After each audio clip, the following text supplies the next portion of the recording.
All right, so this Proxmark3 RDV2 device, it's the cutting edge tool in RFID development. And so at a very basic level, you're able to clone RFID cards and bypass very, very weak systems.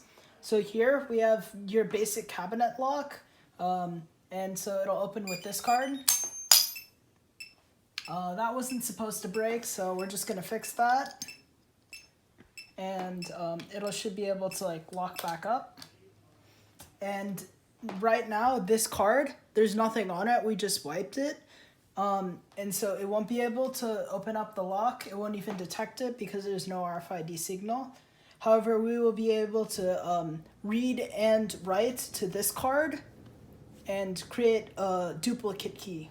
So we're gonna, since we know that this card had to get very close to the sensor inside this lock to open it up, we know that this is a low frequency card because of the distance between them.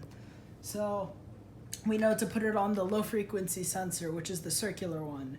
There is high frequency sensors, but we won't be using them in this presentation. So we put that on there, and we're going to search for the card using that low frequency search command, and we're able to see the EMID. And so since this is a EM410X card, we will be able to copy it onto the blank card. So I'm going to take this blank card and I'm gonna put it on the same low frequency sensor. So since it's low frequency, I type LF, EM, since it's an EM410X, and then 410X write. So that's the command to write it.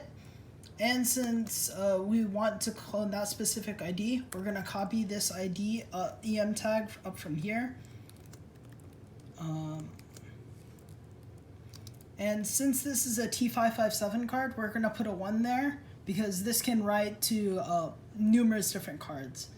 And so we click enter here, and it's able to write to the T557 card. So this card will now be able to open this lock. There we go.